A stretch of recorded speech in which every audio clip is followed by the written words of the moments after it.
de América presenta. Exasesores de Trump testifican que el exmandatario se sentó durante horas a ver cómo asaltaban el Capitolio. Freno a Biden. Corte Suprema decide que el gobierno no puede establecer nuevas prioridades para deportar indocumentados. Además, migrantes llegan a Nueva York en un momento de crisis por aumento de la indigencia. Y Naciones Unidas logra acuerdo entre Rusia y Ucrania para el abastecimiento de granos.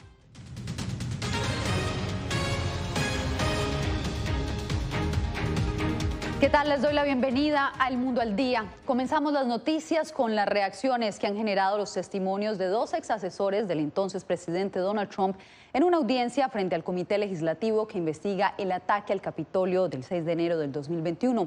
Los testigos describieron la inacción del exmandatario durante las casi 3 horas que duró el ataque sin hacer absolutamente nada para detener a sus seguidores. Jacopo Luzzi, ¿cuáles han sido las reacciones aquí en Estados Unidos? Yasmín, los demócratas prometieron continuar la investigación y entregar un reporte preliminar con los hallazgos de su trabajo después del receso legislativo de agosto, entonces en septiembre. Entre tanto, Donald Trump rechazó las acusaciones afirmando que la investigación es una farsa y muestra solo una versión de los hechos. Al mismo tiempo, frente a estas evidencias, el Departamento de Justicia podría evaluar un caso criminal sobre Donald Trump, porque, como dijo su secretario, nadie está arriba de la ley. Él eligió no actuar. Donald Trump, 187 minutos de voluntaria inacción, una luz verde a la violencia. A pesar de ser el presidente de Estados Unidos, mientras el Capitolio caía bajo los ataques de sus partidarios. Una situación de la cual era consciente desde el principio. De esto acusó a Trump el Comité Legislativo que investiga los eventos del 6 de enero de 2021. El comité dijo que Trump no llamó a nadie para detener el ataque e ignoró durante horas las súplicas de sus allegados para que condenara la violencia. No puedo pensar en nadie ese día que no quisiera que la gente saliera del Capitolio, particularmente una vez que comenzó la violencia. Trump en Twitter siguió criticando a su vicepresidente Mike Pence por no haber rechazado el resultado electoral en la certificación. Pence se encontraba dentro del Capitolio y escapaba de una situación tan dramática que su seguridad pensaba que iban a morir todos. Hubo llamadas para despedir a familiares. Un testigo dijo que el presidente estuvo reacio a promover la paz y no quiso actuar hasta después de las 4 de la tarde, cuando pidió a las personas dejar el Capitolio. Él no debería haber estado haciendo eso. Trump hasta el final del día nunca condenó la violencia. De hecho, en un tuit en la noche casi justificó la violencia como legítima reacción a la elección supuestamente fraudulenta y que él había ganado. Tampoco el 7 de enero, un día después del asalto, en un vídeo desde la Casa Blanca, el republicano pudo admitir que había perdido la carrera presidencial. Unas horas, Yasmín, llegó el veredicto sobre Stephen Bannon, ex asesor principal del presidente Trump, que fue declarado culpable de 2 cargos de desacato al Congreso, meses después de desafiar una citación para responder preguntas, de hecho, al comité que investiga el 6 de enero. Aunque hablamos de delitos procesal de bajo nivel, su condena fue la primera a un colaborador cercano del expresidente como resultado de esta investigación. Gracias, Jacopo. Entre tanto, un fallo de la Corte Suprema bloqueó la política del presidente Joe Biden, que buscaba priorizar las deportaciones de personas que amenazan la seguridad de Estados Unidos. Según José Pernalete, la decisión ha generado preocupación entre algunos activistas que temen una reanudación de redadas en lugares de trabajo. La Corte Suprema propinó otro revés a las políticas del presidente Joe Biden, en este caso sobre las deportaciones selectivas. La decisión bloquea la intención de la Casa Blanca de priorizar la deportación de personas que representen un riesgo mayor de seguridad pública. El caso surgió a raíz de una demanda interpuesta por los gobiernos republicanos de Texas y Luisiana. El fiscal general de Texas, Ken Paxton, expresó en Twitter su júbilo por la decisión. Texas propina a Biden tantas derrotas importantes. Primero Biden dice a DHS que no debe detener a criminales ilegales. La Corte lo rechaza. Biden apela, pierde. Biden va a la Corte Suprema. Justo ahora pierde de nuevo. Los federales deben detener a los ilegales. Seguiré luchando ante los tribunales para que hagan su trabajo. Al otro lado del mismo tema, la abogada Marta Arias considera perjudicial la sentencia del máximo tribunal adoptada por votación 5-4. Esto pone en riesgo a todas las personas que estén indocumentadas en los Estados Unidos, sin importar cuándo hayan entrado, si entraron recientemente o entraron mucho tiempo atrás. Las normas sugeridas por Biden y anuladas por la Corte buscaban proteger a inmigrantes indocumentados y que habían ingresado a Estados Unidos antes de 2017. La abogada Marta Arias considera que todo está en manos de la discreción de la agencia ICE. Y ICE el director de ICE es escogido por la misma administración Biden. José Pernalete, Voz de América, Miami. Siguen llegando a la ciudad de Nueva York autobuses cargados de migrantes indocumentados que buscan encontrar vivienda y nuevas oportunidades. Pero como nos reporta Ángela González, los refugios están saturados y el alcalde ha tenido que pedir más fondos. Están llegando seguido y según la coalición de desamparados, los migrantes en los autobuses, muchos solicitantes de asilo que viajan desde la frontera, ya traen la información sobre cómo llegar y a cuáles albergues dirigirse en Nueva York, con la esperanza de encontrar vivienda y oportunidades para recomenzar sus vidas.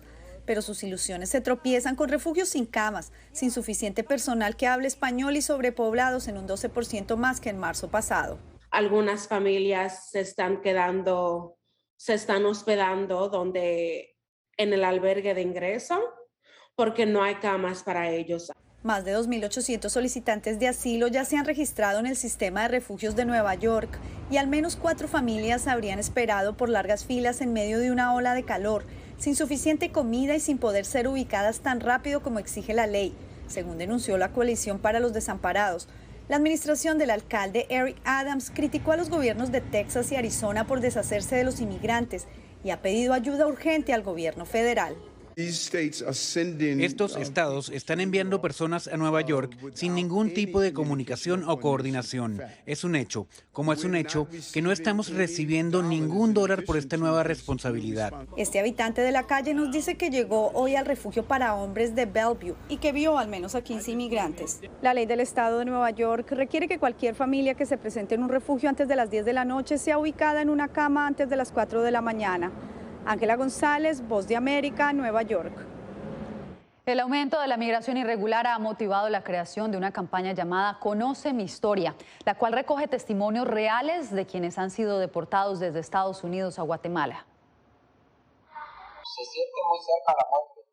Uno está encerrado, sin ver nada de luz, está encerrado en un cuarto. Ahí no sabe uno en qué día sale, si sale en una semana, en un 15 días, en un mes. Testimonios como los de estos migrantes deportados son parte de una campaña que busca crear conciencia en la población guatemalteca sobre la realidad a la que se enfrentan durante el viaje irregular. Más de 10 historias de retornados donde nos cuentan, nos explican lo que han sufrido, lo que han vivido. Hoy queremos que ustedes sepan por medio de esta campaña de propia voz de los migrantes retornados esas historias, esas realidades tan complicadas que se viven.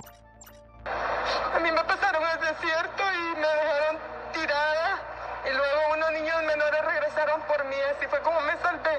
Fueron como 2 ángeles.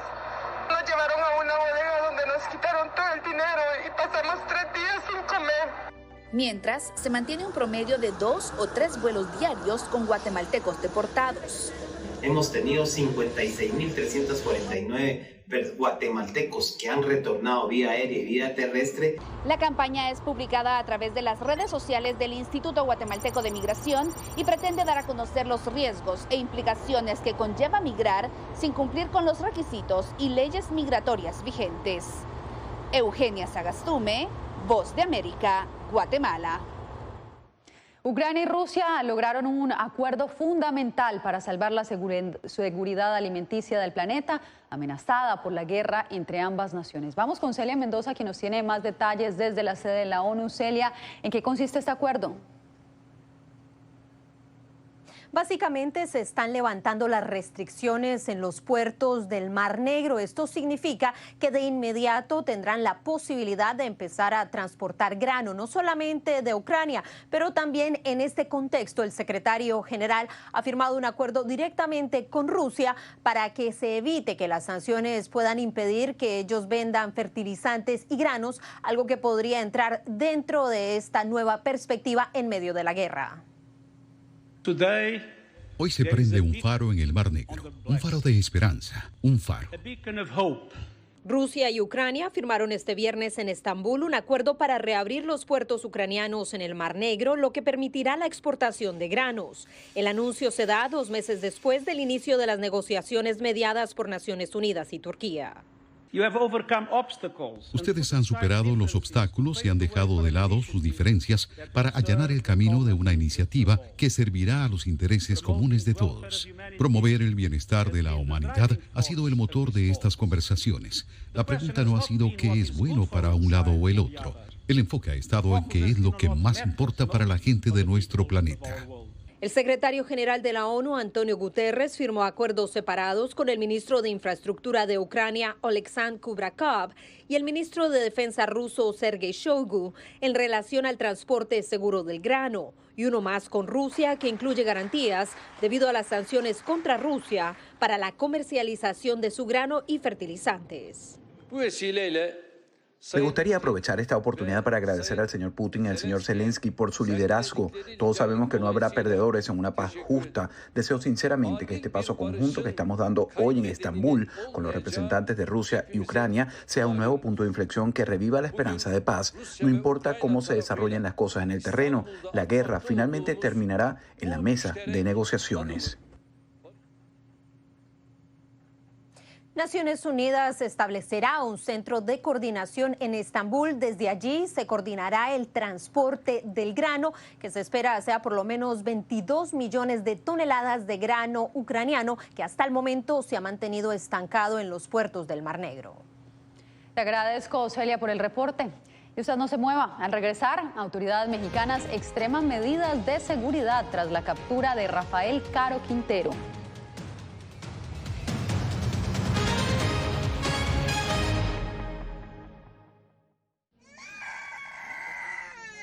They are scared. Some of them lost their houses during the bombardments. Si quieres conocer más de estas historias, conéctate en Boa Plus con Alas que Ayudan y viaja con La Voz de América en el avión que un piloto argentino puso a disposición de más de 1000 ucranianos, con niños, mujeres y personas con enfermedades que escaparon de su país, que huyeron de la guerra en busca de refugio hasta que lograron reparar sus alas rotas.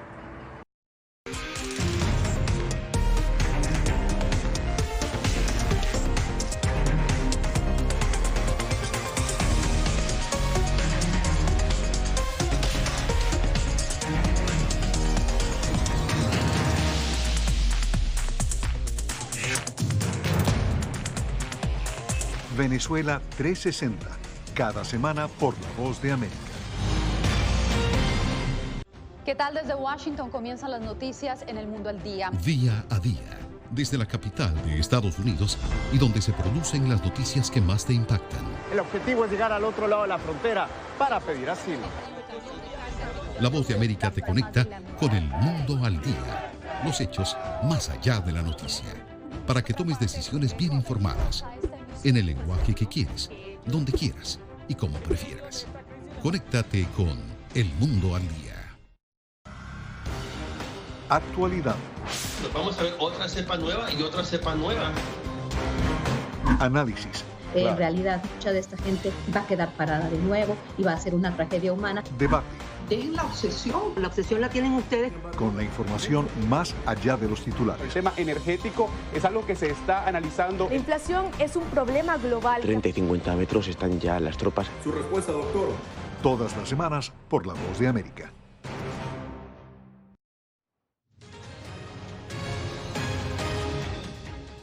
Varios estados del norte de México se mantienen en alerta ante el temor de que la captura del capo del narcotráfico Rafael Caro Quintero dispare aún más la violencia en sus territorios.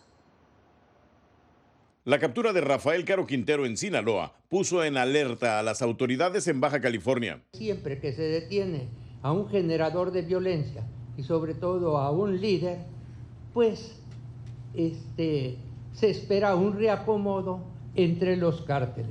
En Sonora también toman precauciones. Sospechan que Caro Quintero, fundador del cártel de Guadalajara en los años 80 y arrestado hace una semana, operaba en esa entidad fronteriza con Estados Unidos. Él controlaba el área, que era agente de él, de lo que está aconteciendo en Caborca actualmente. El presidente mexicano ya tiene un despliegue de más de 100,000 soldados en las ciudades más violentas del país. Tenemos una fuerza muy considerable de efectivos aquí en Tijuana. En México ya hay más homicidios y desaparecidos en lo que va de este sexenio que en los anteriores. La estrategia no ha sido la correcta.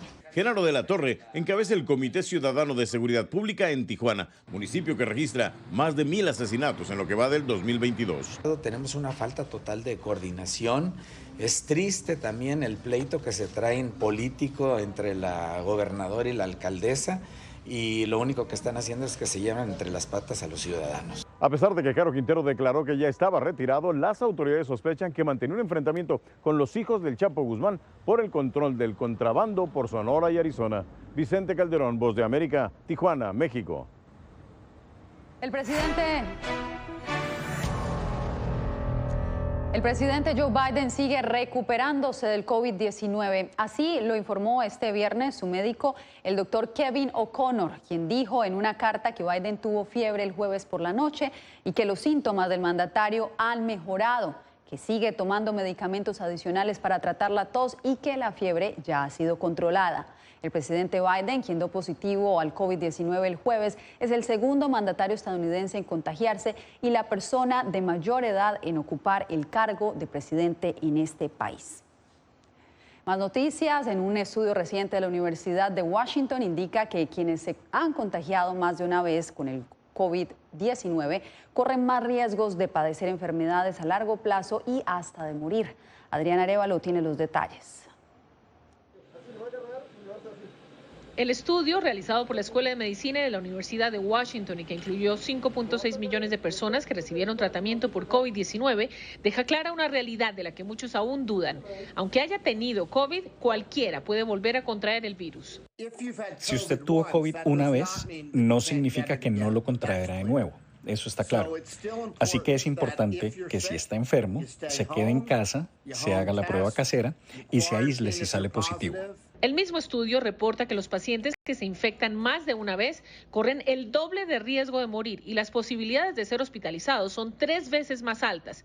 Pero hay un grupo en especial que debe evitar el contagio a toda costa. Es aquel que tiene hipertensión, diabetes, obesidad, enfermedades pulmonares crónicas como el cigarro, el enfisema, o aquellos que tienen artritis o que tienen tratamientos de inmunosupresores, van a sufrir más consecuencias del COVID. Los especialistas advierten que la variante BA.5 representa un delicado peligro para estas personas de alto riesgo, pues se caracteriza por ser inmune a anticuerpos, lo que abre las puertas a un nuevo contagio.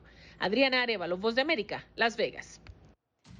Usted no se mueva porque al volver, nueva medida comercial de Estados Unidos contra el gobierno nicaragüense.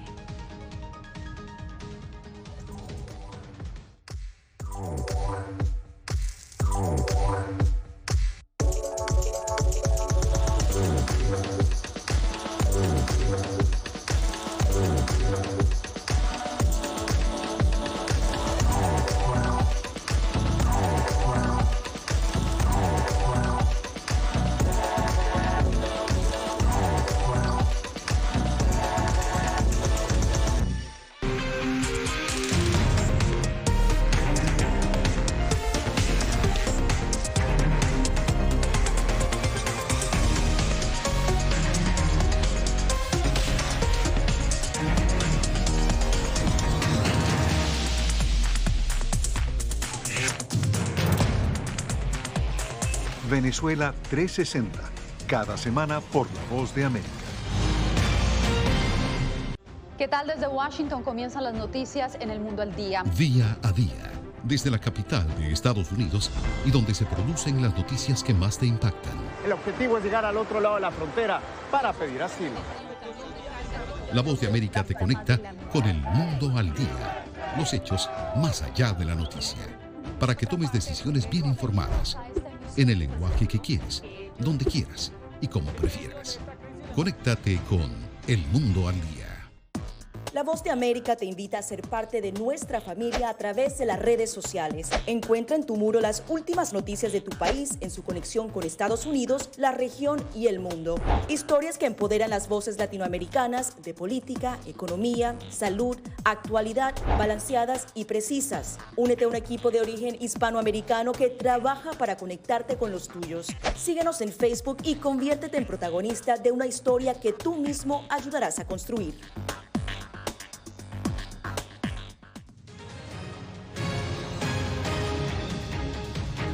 Estados Unidos dejará de importar azúcar de Nicaragua. La medida se interpreta como una forma de presión ante la persistente crisis política en el país centroamericano, mientras economistas advierten del potencial impacto para la economía de esa nación.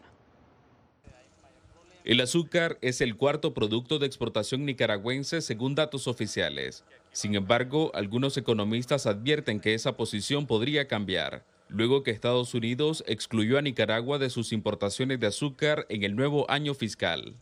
El azúcar es parte importante más que todo para Nicaragua, que exporta más de 22.000 toneladas y que por supuesto genera más de 90 millones de dólares anuales a una economía bastante deprimida como la que es la nicaragüense.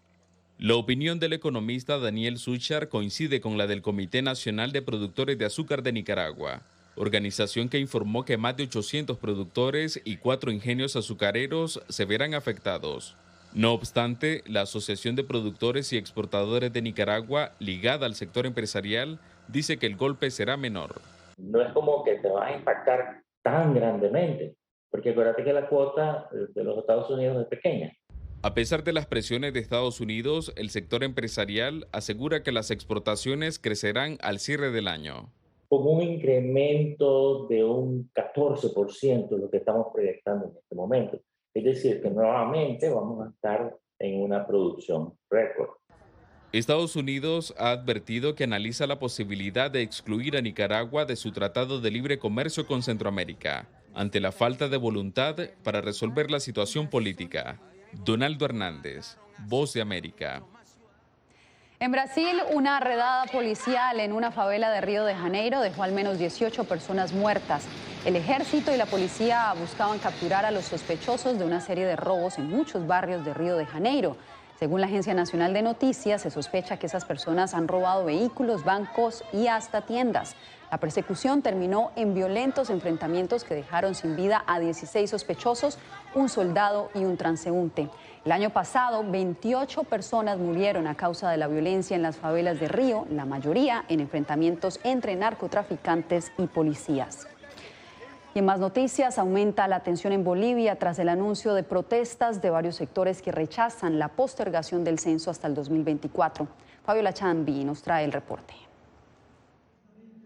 Legisladores y varios sectores de la sociedad civil en Bolivia expresaron su descontento por la postergación del censo de población y vivienda. La región de Santa Cruz, considerada opositora al gobierno nacional, iniciará un paro desde el lunes. Ellos están tratando de buscar tapar la incapacidad que tuvieron acerca de llevar adelante el censo como se habían comprometido. Inicialmente estaba fijado para el 16 de noviembre de este año y el Instituto Nacional de Estadística aseguró que el proceso marchaba a buen ritmo.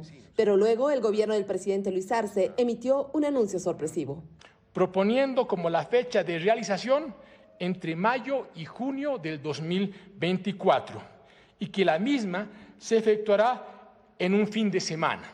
Mientras el presidente Arce intenta evitar las protestas a través de reuniones, también suman las críticas de la población. Mucho sería 2 años, sí, un año ya sería trabajar bien, ¿no? Y poder hacer el censo. Que hay mucha gente que está esperando y el gobierno lo maneja, creo, a su conveniencia, no hay otra palabra. No estoy de acuerdo que se postergue, porque es tiempo, ya pasó mucho tiempo ya desde que se ha hecho el último censo. Expertos aseguran que el censo es importante no solo por la redistribución de recursos y la aprobación de políticas públicas, sino también para cumplir regulaciones internacionales alineadas a objetivos de desarrollo sostenible. Fabiola Chambi, Voz de América, Bolivia. En minutos, las calles de Glendale en Los Ángeles vuelven a llenarse de tradición con el retorno del famoso desfile de autos clásicos.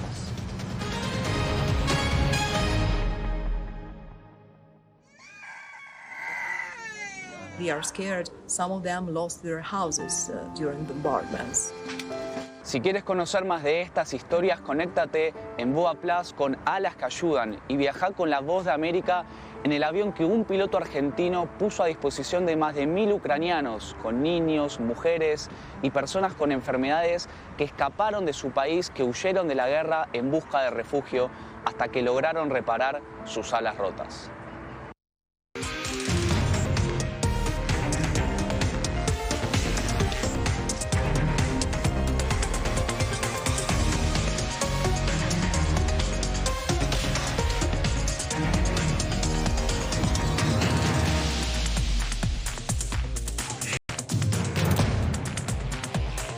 Venezuela 360, cada semana por La Voz de América. ¿Qué tal? Desde Washington comienzan las noticias en El Mundo al Día. Día a día, desde la capital de Estados Unidos y donde se producen las noticias que más te impactan. El objetivo es llegar al otro lado de la frontera para pedir asilo. La Voz de América te conecta con El Mundo al Día. Los hechos más allá de la noticia. Para que tomes decisiones bien informadas. En el lenguaje que quieres, donde quieras y como prefieras. Conéctate con El Mundo al Día. Actualidad. Nos vamos a ver otra cepa nueva y otra cepa nueva.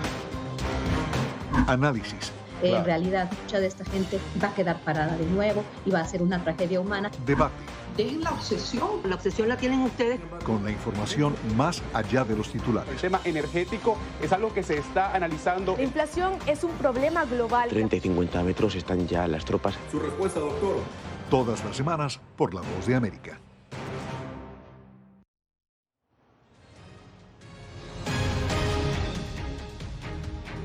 Regresó la exposición de vehículos antiguos a la ciudad de Los Ángeles tras 2 años de pandemia. Miles de aficionados se volvieron a deleitar con los detalles únicos de estos carros que representan más que una tradición, una cultura. Verónica Villafañe nos trae la historia.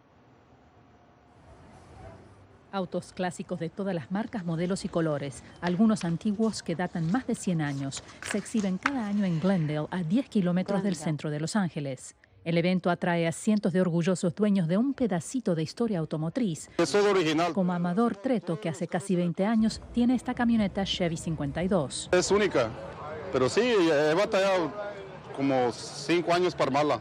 Treto dice que un coleccionista en Australia le ofreció $60,000, pero ni él ni Jorge Chávez tienen intención de vender. Este siempre ha sido uno de mis sueños. Poder tener un auto como este es un gran logro. Chávez lo compró casi destruido, pero logró transformarlo en esta hermosa máquina tras invertir $20,000 y miles de horas de mano de obra propia. Ahora disfruta al mostrar el resultado. Esta exposición de autos clásicos atrae a miles de personas y se ha convertido en un evento que ya es considerado una tradición que tiene casi 30 años. 60,000 gente que vienen aquí. Tenemos más de 380 carros. Debido a la pandemia se canceló el evento los últimos 2 años, pero no evitó que los conductores desfilaran sus autos por la avenida.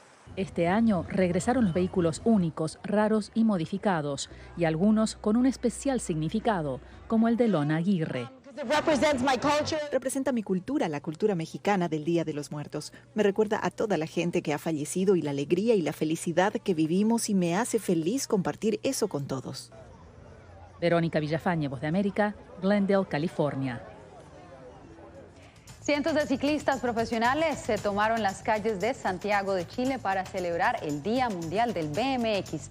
Los deportistas llenaron las avenidas haciendo piruetas mientras se desplazaban hacia el Parque Araucano, donde instalaron rampas y rieles y bautizaron este espacio como el Parque del BMX. Al evento asistieron varios ciclistas de élite que han representado a Chile en Juegos Panamericanos y torneos en Estados Unidos y Europa. Con esta historia me despido por hoy. Nos vemos próximamente en la próxima semana. Feliz fin de semana para todos ustedes. Gracias por informarse con El Mundo al Día.